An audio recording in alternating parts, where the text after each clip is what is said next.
إن الحمد لله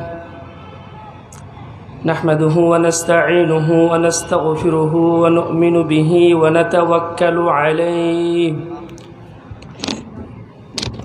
ونعوذ بالله من شرور أنفسنا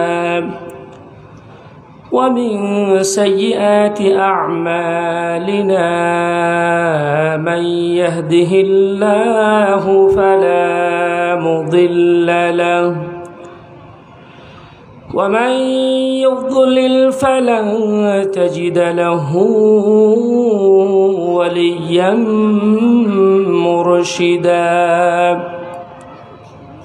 ونشهد أن لا إله إلا الله وحده لا شريك له ونشهد أن سيدنا إيماننا قدوتنا حبيبنا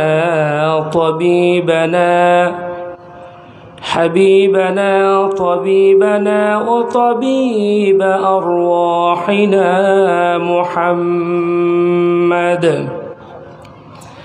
الذي أرسله بالحق بشيرا ونذيرا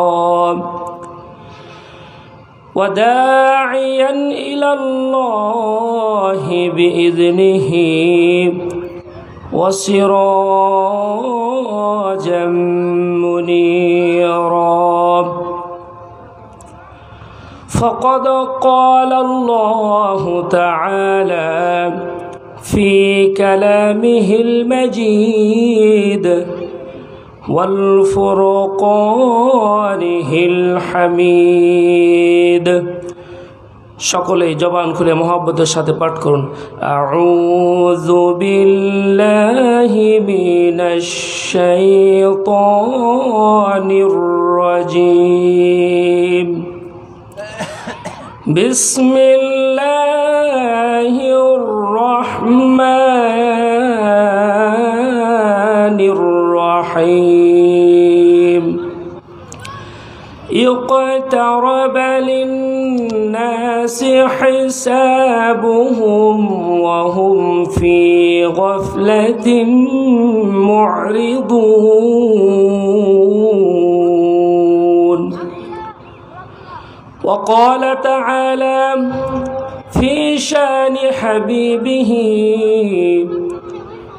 إن الله وملائكته يصلون على النبي يا أيها الذين آمنوا صلوا عليه وسلموا تسليما সকলে একবার মোহাম্মদ সাহেব দুরূদ ইব্রাহিম পাঠ করুন اللهم صل على محمد وعلى آل محمد كما صليت على إبراهيم وعلى آل إبراهيم إنك حميد مجيد اللهم بارك على محمد وعلى آل محمد كما باركت على إبراهيم وعلى آل إبراهيم إنك حميد مجيد الحمد لله কানসাট মারকাজুত তাহফিজ হাফিজা মাদ্রাসা কর্তৃক আয়োজিত তাফসিরুল কোরআন মাহফিলের তৃতীয় বার্ষিকী আজকের 2 দিন ব্যাপী তাফসিরুল কোরআন মাহফিলে আজকে প্রথম রজনীতে তাফসিরুল কোরআন মাহফিলে উপস্থিত হতে পেরে আমরা সেই মহান মনিবের দরবারে লাখো কোটি শুকরিয়া আদায় করছি যে মহান মনিব আমাদেরকে দয়া করে মায়া করে এই তাফসির মাহফিলে আসার তৌফিক দান করলেন যিনারা আমাদের মতো এখনও রাস্তাঘাটে বাজারে দোকানে বাসারে অযথা সময় নষ্ট করছেন তাদের চাইতেও আল্লাহ তাআলা আমাদেরকে মহাব্বত করে এই তাফসিরুল কোরআন মাহফিলে আসার তৌফিক দান করলেন সেজন্য আমরা জোরে সোরে আল্লাহ তাআলার একবার শুকরিয়া আদায় করি সবাই বলুন আলহামদুলিল্লাহ প্রিয় নবীজির প্রতি দরুদ পাঠ করুন সবাই বলি সাল্লাল্লাহু আলাইহি ওয়াসাল্লাম সম্মানিত ভাই ও বাবাজিরা তাফসিরুল কোরআন মাহফিল আসতে পেরে আপনারা খুশি না বেজার আপনারা মনে হয় বেজার হয়েছেন নাকি আপনারা কি বাড়ি থেকে আসার সময় ঝগড়া ফাসাদ করে এসেছেন আপনারা তাফসিরুল কুরআন মাহফিলে আসতে পেরে যদি আল্লাহ তাআলার শুকরিয়া আদায় করেন তাহলে একজন অসন্তুষ্ট হবে, তার নাম হচ্ছে কি? শয়তান। তার নাম কি সবাই বলুন তো? শয়তান। আল্লাহ তাআলা আমাদেরকে দুনিয়ায় পাঠিয়েছেন। আমি যে আয়াতে কারিমা তেলাওয়াত করেছি, এই আয়াতে কারিমা আল্লাহ তাআলা সূরা আম্বিয়ার ভিতরে দুনিয়ার তাম মানুষদেরকে লক্ষ্য করে বলছেন, দুনিয়ায় তুমি তোমার নিজের ইচ্ছায় আসো নাই, আবার তুমি ইচ্ছা করলে দুনিয়াতে থাকতে পারবে না। আমরা দুনিয়াতে এসেছি কার ইচ্ছায় বলুন? আল্লাহ তাআলার ইচ্ছায়, আল্লাহ তাআলার হুকুমে আমি আপনি দুনিয়ায় এসেছি। আবার আল্লাহ তাআলার হুকুম হয়ে গেলে আমরা দুনিয়া থেকে আমাদেরকে চলে যেতে হবে। আমরা নিজের ইচ্ছায় দুনিয়াতে থাকতেও পারবো না, আবার দুনিয়া ছেড়ে যেতেও পারবো না। এর পিছনে একজন স্রষ্টার হুকুম কার্যকর হচ্ছেন, তার নাম হচ্ছে আল্লাহ। তো সবাই বলুন তার নাম কি? আল্লাহ। সে আল্লাহ তাআলা বলছেন সূরা আম্বিয়ার ভিতরে, ইকতারাবা লিন-নাসি হিসাবুহুম ওয়া হুম ফি গাফলাতিন মু'রিদুন। মানুষের হিসাব নিকাশের সময় নিকটবর্তী, অথচ তারা ওয়া হুম ফি গাফলাতিন মু'রিদুন, অথচ তারা এ ব্যাপারে বেখিয়াল গাফেল রয়েছে, মুখ ফিরিয়ে রয়েছে পরকাল সম্পর্কে। সম্মানিত ভাই ও বাবাজিরা, দুনিয়ায় আল্লাহ তাআলা আমাদেরকে পাঠিয়েছেন। আমরা দুনিয়ায় এসে এক সময় আমরা শিশু অবুঝ ছিলাম, কিছুই বুঝতাম না, মায়ের পেট থেকে দুনিয়ায় এসেছি। আবার আমরা আস্তে আস্তে শৈশব, কৈশোর, যৌবন, আমরা দুনিয়াতে বিয়ে শাদী করেছি, ব্যবসা বাণিজ্য করছি, দুনিয়া নিয়ে আমরা ব্যস্ত রয়েছি। এই ব্যস্তর সময় থেকে আল্লাহ তাআলা যখনই আমাকে আপনাকে ডাক দিবে, তখনই আল্লাহ তাআলার ডাকে আমাকে আপনাকে দুনিয়া ছেড়ে চলে যেতে হবে। কথা ঠিক কিনা বলুন? এই দুনিয়ার সমস্ত কিছুর হিসাব নিকাশ আমাকে আপনাকে আল্লাহ তাআলার দরবারে দিতে হবে। সে কথা আল্লাহ তাআলা কালামে পাকের ভিতরে আমাদেরকে স্মরণ করে জানিয়ে দিচ্ছেন। দুনিয়ার তামাম জিন্দেগির, দুনিয়াতে তুমি যাই করো না কেন, একদিন আল্লাহ তাআলার দরবারে আমাদের সবাইকে উঠতে হবে। উঠা লাগবে কিনা? আল্লাহ তাআলা সে কথাই আমাদেরকে বলছেন, দুনিয়াতে তোমার খেয়াল খুশি অনুযায়ী চলো না। আল্লাহ তাআলা এবং তার রাসূল দুনিয়ার সমস্ত মানুষদেরকে পথ বাতলিয়ে দিয়েছেন। ইকতারাবা লিন-নাসি হিসাবুহুম ওয়া হুম ফি গাফলাতিন মু'রিদুন। আল্লাহ তাআলা মানুষের হিসাব নিকাশের সময় নিকটবর্তী।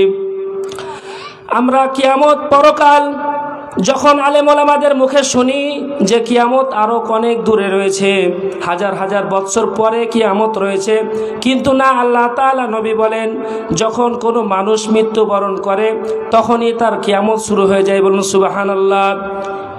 মৃত্যুর সাথে সাথে কিয়ামত শুরু হয়ে যায়। মৃত্যুর সাথে সাথে কি শুরু হয়ে যায়? কিয়ামত শুরু হয়ে যায়। আল্লাহ তাআলা নবী বলছেন, মান মাতা ফাকাদ কামাত কিয়ামাতা, মান মাতা ফাকাদ কামাত কিয়ামাতা। যে ব্যক্তি যখন মারা যায় তখনই তার কিয়ামত আরম্ভ হয়ে যায়। বলুন আল্লাহু আকবার। যে যখন দুনিয়া থেকে বিদায় গ্রহণ করে তখনই তার কিয়ামত শুরু হয়ে যায়। দুনিয়ায় একজন মানুষ যখন আল্লাহ তাআলার পথে চলতে চায়, আল্লাহ তাআলা এই ক্ষণিকের দুনিয়াতে যদি কোনো মানুষ আল্লাহ তাআলার হুকুম মোতাবেক পরিচালিত হয়, নিজে পরিচালিত হয়, অন্যকে পরিচালিত করে, আল্লাহ তাআলা কাল কিয়ামতের দিন তার নাজাতের ব্যবস্থা করবেন। আল্লাহ তাআলা এই কুরআনুল কারীমে বলছেন, এই দুনিয়ার ক্ষণস্থায়ী জিন্দেগিতে যদি তুমি ভুলে যাও আমি আল্লাহকে, আল্লাহ তাআলা কাল কিয়ামতের দিন তোমাকে আমাকে ভুলে যাবে। কুরআনুল কারীমে সেই কথাই সাক্ষী দিচ্ছেন, ওয়ালা তাকুনু কাল্লাযীনা নাসুল্লাহা ফাআনসাহুম আনফুসাহুম। আল্লাহ তাআলা বলছেন, যদি এই দুনিয়ায় 2 দিনের জিন্দেগিতে যদি তুমি আল্লাহকে ভুলে যাও, তো কাল কিয়ামতের দিন কঠিন মুসিবতের সময় আল্লাহ তাআলা তোমাকে ভুলে যাবে। বলুন নাউযুবিল্লাহ। আল্লাহ তাআলা যদি কিয়ামতের দিন আমাদেরকে ভুলে যায়, তাহলে আমাদের নাজাতের কোনো ব্যবস্থা আছে কি? আমার নাজাত আশা করা যায় কি?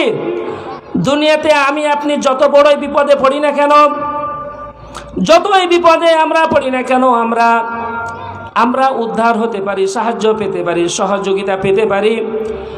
আমরা এই দুনিয়ায় দেখতে পাই একজন আসামি নিরপরাধ মানুষকে জেলের ভিতরে বছরের পর বছর, যুগের পর যুগ তাকে জেলখানায় নিরপরাধ মানুষকে রেখে শাস্তি দেওয়া হয়, কিন্তু একজন নিরপরাধ মানুষ তাকে শাস্তি দেওয়া হয়, আর যে অপরাধী সে বাইরে ঘুরে বেড়ায়, তার জন্য কোনো আইনের ব্যবস্থা নাই, তার জন্য কোনো শাস্তির ব্যবস্থা নাই। দুনিয়াতে মানুষ আল্লাহ তাআলাকে, এই দুনিয়ার জিন্দেগিতে মানুষ অনেককে ফাঁকি দিতে পারে, আইনকে ফাঁকি দিতে পারে, দেশকে ফাঁকি দিতে পারে, রাষ্ট্রকে ফাঁকি দিতে পারে। একজন মানুষ অপরাধ করার পরও সে যদি দলের হয়, সরকারের পক্ষের লোক হয়, তাহলে তার কোনো অসুবিধা নাই, কথা ঠিক কিনা বলুন। আর যদি বিরোধী দলের হয়, ইসলামী আন্দোলনের লোক হয়, যদি কোরআনের কর্মীর পথের লোক হয়, ইমানের পথের লোক হয়, তাহলে তার জন্য সাজার ব্যবস্থা রয়েছে। আল্লাহ তাআলা বলছেন দুনিয়ার জিন্দেগিটাই শেষ নয়। আপনারা কি মনে করেন দুনিয়ার জিন্দেগিটাই শেষ নাকি? দুনিয়ার জিন্দেগি শেষ নয়। আল্লাহ তাআলা আমাকে আপনাকে সতর্ক করার জন্য বলছেন যে বান্দা সতর্ক হয়ে যাও, তোমাদের প্রত্যেকের জন্য একজন ফেরেশতা নিযুক্ত করে দেওয়া হয়েছে, যে ফেরেশতা তোমাদের সকলের জান কবজ করবেন। সেই ফেরেশতার নাম হচ্ছে মালাকুল মাউত।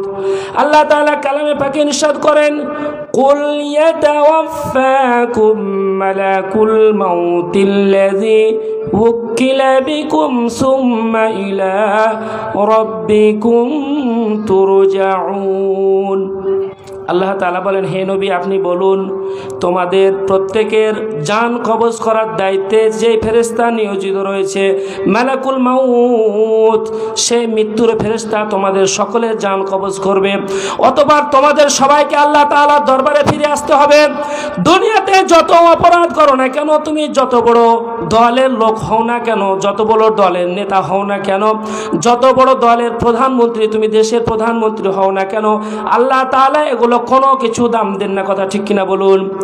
একজন রিক্সাওয়ালা, যে রিক্সা চালায়, ভ্যান চালক, দিন মজুর, যে দিনে পরিশ্রম করে, দিনে অন্ন জোগাড় করে দিনে খায়, সে যদি আল্লাহ তাআলার উপর ঈমান আনে, 5 ওয়াক্ত নামাজ পড়ে, আল্লাহর হুকুম মোতাবেক পরিচালিত হয়, আর যে একজন দেশের মালিক, যাকে আল্লাহ তাআলা দেশের প্রধানমন্ত্রী বানিয়ে দিল, সেই প্রধানমন্ত্রী আল্লাহ তাআলার হুকুম মোতাবেক নিজে পরিচালিত হয় না, তারা জনগণকে পরিচালিত করে না, এরকম হাজারো প্রধানমন্ত্রীর চাইতে একজন রিক্সাওয়ালা কুলি মজুরের দাম, মূল্য আল্লাহ তাআলার কাছে অনেক অনেক বেশি। বলুন সুবহানাল্লাহ। তা আল্লাহ তাআলা আমাদের সকলকে স্মরণ করিয়ে দিচ্ছেন, বান্দা তোমাকে একমাত্র সৃষ্টি করা হয়েছে, তার কারণটাই হলো ওয়ামা খালাকাতুল জিন্না ওয়াল ইনসা ইল্লা লিয়াবুদুন। আমি মানুষ আর জিনকে সৃষ্টি করেছি, তার কারণটাই হলো যে তারা আমার ইবাদত করবে। আমাদের সকলকে কার ইবাদত করতে হবে বলুন ভাইরা? আমরা কার ইবাদত করব? আমরা আল্লাহ তাআলার গোলাম, যে আল্লাহ তাআলা আমাদের সৃষ্টি করেছেন, আমাদেরকে দুনিয়ায় জীবন চালানোর জন্য পথ দেখিয়ে দিয়েছেন, যে আল্লাহ তাআলা বলেন ইন্না আলাইনা লাল হুদা, আমি তোমাদেরকে সৃষ্টি করেছি, আর পথ দেখিয়ে দেওয়ার দায়িত্বটাও আল্লাহ তাআলার। আল্লাহ তাআলা মানুষকে সৃষ্টি করেছেন, মানুষের কোন পথে নাজাত, মানুষের জন্য কোন পথে মুক্তি, মানুষের জন্য কোন পথে ধ্বংস, এটা একমাত্র কে জানেন? এই যে আমার সামনে আমি কথা বলছি, এই জিনিসটার নাম হচ্ছে মাইক। সবাই বলুন এই জিনিসটার নাম কি? মাইক। এই মাইকটা যিনি তৈরি করেছেন তিনি সবচাইতে ভালো জানবেন যে এটা কিভাবে পরিচালনা করলে এটা ভালো থাকবে, ঠিক কি না? যিনি এই মাইকটা সৃষ্টি করেছেন, তৈরি করেছেন, তিনি সবচেয়ে ভালো জানবেন যে এই মাইকটা কিভাবে চালালে সে ভালো সার্ভিস দিবে। এখন এই মাইকটা আমার আপনার মতো যদি সাধারণ মানুষ মাইকটা যেভাবে সার্ভিস করার কথা বলা হয়েছে সেভাবে না করে যদি অন্যভাবে করা হয়, তাহলে এর দ্বারা যেটা সার্ভিস পাওয়ার কথা সেটা আমরা পাবো না। এই যে আমার আপনার ছোট্ট মোবাইলটা, এখানে যেটা চার্জারের জন্য কোম্পানি থেকে যেটাকে চার্জারের জন্য সিলেক্ট করা হয়েছে, যেই পিনটা, সেখানেই চার্জারের পিনটা দিতে হবে, নাকি বলেন? আবার ইয়ারফোনের জন্য যেই জায়গাটা দেওয়া হয়েছে সেখানে সেই জায়গাটাতেই ইয়ারফোনের লাইন দিতে হবে, তাহলে আপনি সার্ভিস পাবেন। সেটা না করে যদি আপনি মনে করেন যে কোম্পানি যেভাবে দিয়েছে সেটা কোম্পানির ব্যাপার, আমি টাকা দিয়ে জিনিসটা কিনেছি, আমি আমার মন মতো ইচ্ছা মতো ব্যবহার করব, তাহলে সার্ভিস পাওয়া যাবে না। আল্লাহ তাআলা আমাদেরকে সৃষ্টি করেছেন, আল্লাহ তাআলা আমাদেরকে সৃষ্টি করার পর হাজার হাজার বছর পূর্বে আল্লাহ তাআলা আমাদের জন্য একটা কালামে পাক মহাগ্রন্থ লাউহে মাহফুজ তিনি আমাদের জন্য গাইডলাইন সংবিধান হিসেবে তৈরি করেছেন। তার নাম হচ্ছে আল কুরআনুল কারীম। তার নাম কি? সবাই বলুন, আল কুরআন। এই কোরআন আমার আপনার সকলের বাড়িতে রয়েছে, সকলের বাড়িতে, মুসলমান বলতে সকলের বাড়িতে কোরআন রয়েছে, কিন্তু এই কোরআন আমরা পড়তে জানি না। কোরআন আন্দোলন প্রতিষ্ঠার আন্দোলনে আমরা কাজ করতে রাজি নই। কোরআনের আন্দোলনে শরীক হওয়ার জন্য যারা কাজ করে সেই মানুষগুলাকে আমরা অনেক সময় ঠাট্টা বিদ্রুপ মস্করা করি, খেল তামাশার পাত্র বানায়। আল্লাহ তাআলা বলছেন, যারা ইমানের পথের পথিকদেরকে, ইসলামের পথের পথিকদেরকে খেল তামাশা করবে, ঠাট্টা মস্করার পাত্র বানাবে, আল্লাহ তাআলা বলছেন কিয়ামতের দিন তাদেরকে কঠিন শাস্তির সম্মুখীন করা হবে। সূরা মুতাফিফিন আল্লাহ তাআলা বলেন, ইন্নাল্লাযীনা আজরামু কানু মিনাল্লাযীনা আমানু ইয়াদহাকুন। সেদিন অপরাধীদেরকে ডাকা হবে, ইন্নাল্লাযীনা আজরামু, অপরাধীদেরকে ডাকা হবে, কানু মিনাল্লাযীনা আমানু, এই দুনিয়ার জিন্দেগিতে যারা ইমানদারদেরকে দেখে হাসি তামাশা ঠাট্টা মস্করা করত। সম্মানিত ভাই ও বাবাজিরা, সকলকেই আল্লাহ তাআলার দরবারে উঠতে হবে। উঠা লাগবে কিনা? সকলকেই আল্লাহ তাআলার দরবারে উঠতে হবে। দুনিয়ায় যারা আল্লাহর হুকুম মোতাবেক পরিচালিত হবে তারাও আল্লাহ তাআলার দরবারে উঠবে, যারা আল্লাহর বিরোধিতা করবে তারাও আল্লাহ তাআলার দরবারে উঠবে। আবু জেহেলও উঠবে, মুহাম্মদুর রাসূলুল্লাহ সাল্লাল্লাহু আলাইহি ওয়াসাল্লাম তিনিও উঠবেন, আবুল আহাব, উতবা, সাইবা তারা উঠবেন, এবং হযরতে বেলাল, আম্মার, মা সুমাইয়া রাদিয়াল্লাহু তাআলা আনহা তারাও আল্লাহ তাআলার দরবারে উঠবে। এইভাবে আল্লাহ তাআলা যারা হুকুম মোতাবেক চলবে তারাও আল্লাহর দরবারে উঠবে, যারা কাফের মুশরিক হবে তারাও আল্লাহ তাআলার দরবারে উঠবে। আল্লাহ তাআলা সকলের বিচার করবেন। সেই জন্যই আল্লাহ তাআলা কুরআনুল কারীমের অসংখ্য জায়গায় দুনিয়ার মানুষদেরকে এখনোই তাদেরকে সতর্ক দৃষ্টি, সজাগ, তাদেরকে সতর্ক হওয়ার জন্য বলা হচ্ছে, ইকতারাবা লিন-নাসি হিসাবুহুম ওয়া হুম ফি গাফলাতিন মুরিদুন।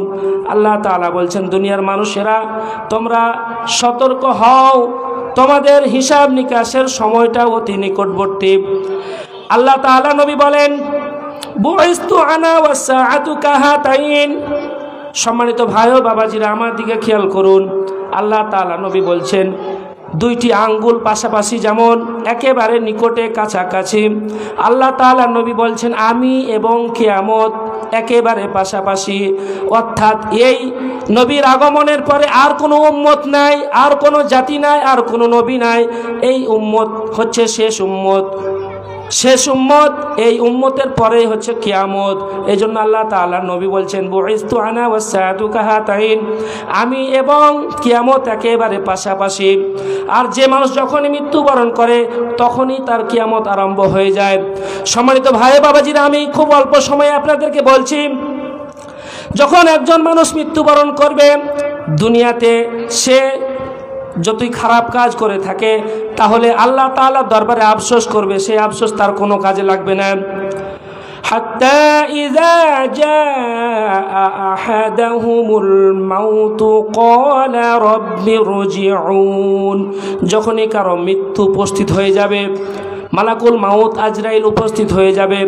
আজরাইল যদি কারো সামনে উপস্থিত হয়ে যায় তাহলে বাংলাদেশের সমস্ত সেনাবাহিনী অস্ত্র ত্যাগ করে আজরাইলকে কি ফেরানো সম্ভব? আপনাদের যেভাবে জবাব দিলেন তাতে মনে হয় যে আজরাইলকে ভয় দেখানো আপনাদের পক্ষে সম্ভব। এটি কি সম্ভব?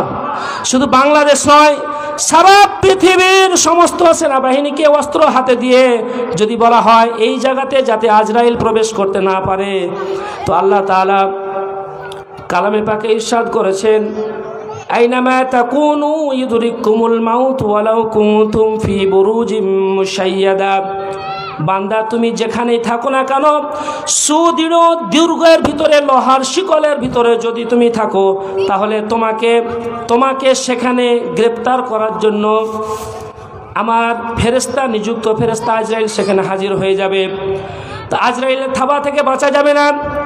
যখনই কোনো পাপিষ্ট বদকারের সামনে আজরাইল চলে আসবে, তখনই সে বলবে রব্বিরজিউন, আল্লাহ তাআলা আমাকে আর একটু সময় দাও, যাতে দুনিয়াতে আমি আরও কিছু ভালো কাজ করতে পারি। আল্লাহ তাআলা বলেন কাল্লা ইন্নাহা কালিমাতুন হুয়া কাইলুহা, আল্লাহ তাআলা বলেন কখনো নয়, নেভার, অসম্ভব। আজরাইলকে দেখে সময় চাবেন, কিন্তু আল্লাহ তাআলা বলেন কখনো নয়, ইন্নাহা কালিমাতুন হুয়া কাইলুহা। এই যে মৃত্যু শয্যায় শায়িত ব্যক্তি বলছে আমাকে আর একটু সময় দেওয়া হোক, আল্লাহ তাআলা বলবেন এটা হচ্ছে তার একটা কথার কথা। সবাই বলুন এটা হচ্ছে একটা কি কথার কথা। যদি তাফসিরের ভিতরে বলা হয়েছে যদি তাকে সময় দেওয়া হয় তারপরও সে ভালো কাজ করবে না, এই জন্য আল্লাহ তাআলা বলছেন ইন্নাহা কালিমাতুন হুয়া কাইলুহা, তাকে কোনো সময় দেওয়া হবে না, তার নির্দিষ্ট সময়ে জান কবজ করা হবে। সম্মানিত ভাই ও বাবাজিরা, আল্লাহ তাআলার কাছে আমাদের দুনিয়ার সমস্ত হিসাব নিকাশ দিতে হবে। এজন্য আল্লাহ তাআলা বান্দাকে সবচেয়ে বেশি মহব্বত করেন, সবচেয়ে বেশি ভালোবাসেন বান্দাকে। এজন্য আল্লাহ তাআলা বলছেন বান্দা দুনিয়াতে সুস্থ থাকা অবস্থায়, ভালো থাকা অবস্থায়, হায়াতে থাকা অবস্থায় তুমি সতর্ক হয়ে যাও। তোমাকে সতর্ক করা হচ্ছে মৃত্যুর ফেরেশতা আজরাইল। আল্লাহ তাআলা তার হাতে একটা লিস্ট দিয়ে দিয়েছেন। সবাই বলুন তার হাতে একটা কি দেওয়া হয়েছে? লিস্ট দেওয়া হয়েছে। হাদিসের ভিতরে আল্লাহ তাআলা নবী বলেন, আল্লাহ তাআলা নবী যখন মিরাজে যাচ্ছিলেন, জিবরিল আমিনের সাথে একজন ফেরেশতাকে দেখতে পেলেন, তিনি চেয়ারে বসে রয়েছেন। জিবরিল আমিন, আল্লাহ তাআলা নবী জিবরিল আমিনকে প্রশ্ন করলেন মান হাউলাই ইয়া জিবরিল, হে জিবরিল এই মানুষটিকে? এই দুই পায়ের মধ্যখানে আসমান জমিনের সমস্ত মাখলুকের জীবন মওজুদ। সুবহানাল্লাহ। এবার আল্লাহ তাআলা নবী আজরাইলকে প্রশ্ন করলেন যে হে মৃত্যুর ফেরেশতা, তুমি মওজুদ রয়েছে এবং তার হাত, মৃত্যুর ফেরেশতার হাত কতদূর পর্যন্ত বিস্তৃত? বাইনাল মাশরিকি ওয়াল মাগরিবি, একটা হাত পূর্ব পর্যন্ত, আরেকটা হাত পশ্চিম পর্যন্ত। এত বড় হাত, বলুন আল্লাহু আকবার। মৃত্যুর ফেরেশতা মালাকুল মাউত আজরাইলের সামনে আল্লাহ তাআলা লিস্ট দিয়েছেন, তিনি এই লিস্টের দিকে তাকান আর ডানে বামে কোনো দিকে তাকান না। প্রত্যেকটা মানুষের দিকে দুইবার নজর করেন দিনে। প্রতিদিন মৃত্যুর ফেরেশতা আজরাইল প্রতিটি মানুষের দিকে দুইবার নজর করেন। কয়বার? এবং খেয়াল করেন এর সময় কত বাকি রয়েছে। যখন তার সময় শেষ হয়ে যায়, মৃত্যুর ফেরেশতা আজরাইলের সামনে তার সঙ্গে আল্লাহ তাআলা অসংখ্য ফেরেশতা দিয়ে দিয়েছেন, সহযোগী ফেরেশতা। আজরাইল যখন খেয়াল করেন, দৃষ্টিপাত করেন, অমুক বান্দা অমুক দেশের অমুক গ্রামের অমুক বান্দার হায়াত শেষ হয়ে গেছে, যখন তার দিকে শুধু দৃষ্টিপাত করেন, তার সহযোগী ফেরেশতারা সঙ্গে সঙ্গে সেই মানুষটির জান কবজ করে রুহু পর্যন্ত নিয়ে আসেন। এরপরে মৃত্যুর ফেরেশতা আজরাইল হাত বাড়িয়ে দেন আর সহযোগী ফেরেশতারা তার জানটা কবজ করে আজরাইলের হাতে দিয়ে দেয়। বলুন সুবহানাল্লাহ। এইভাবে দুনিয়ার সমস্ত মানুষ, কীট পতঙ্গ, মাখলুকাত যত রয়েছে সমস্ত কিছুকে একদিন মৃত্যুর কোলে ঢলে পড়তে হবে। এই জন্য আল্লাহ তাআলা বলেন কুল্লু মান আলাইহা ফান, কুল্লু মান আলাইহা ফান ওয়া ইয়াবকা ওয়াজহু রাব্বিকা যুল জালালি ওয়াল ইকরাম। আল্লাহ তাআলা বলেন সব কিছু ধ্বংসশীল, দুনিয়ার যত কিছু রয়েছে সমস্ত কিছু ধ্বংস হয়ে যাবে। মানুষ মারা যাবে, জিনেরা কি মরবে না মরবে না? ভাইরা বাবাজিরা আমার সাথে একটু কথা বলুন। মানুষ মারা যাবে, জিনেরা মরবে কি মরবে না? সমস্ত কিছু মরে যাবে, একমাত্র আল্লাহ তাআলা অবশিষ্ট থাকবেন। এই জন্য আমাদেরকে আজকে এখান থেকে আমাদের শিক্ষা নিতে হবে যে দুনিয়ার সব কিছু ধ্বংস হয়ে যাবে, কেউ কোথাও থাকবে না। আমরা একদিন দুনিয়া থেকে চলে যাব। এই দুনিয়া থেকে যেতে হলে আল্লাহ তাআলা আমলনামা নিয়ে আসতে বলেছেন। ইকতারাবা লিন-নাসি হিসাবুহুম ওয়া হুম ফি গাফলাতিন মু'রিদুন। আল্লাহ তাআলা সতর্ক করে দিয়েছেন। সতর্ক করে আল্লাহ তাআলা বলেন, কিয়ামতের দিন মানুষদেরকে হিসাব নিকাশের পরে যাদেরকে জাহান্নামে দেওয়া হবে, খুবই গুরুত্বপূর্ণ কথা, আমি অল্প কয়েক মিনিটের ভিতরে বলে শেষ করব। এই কথাগুলো যদি আমরা শ্রবণ করতে পারি, দিলের কান দিয়ে শুনতে পারি, তাহলে আজকের মাহফিল সার্থক। বলুন সুবহানাল্লাহ। নারে তাকবীর, নারে তাকবীর।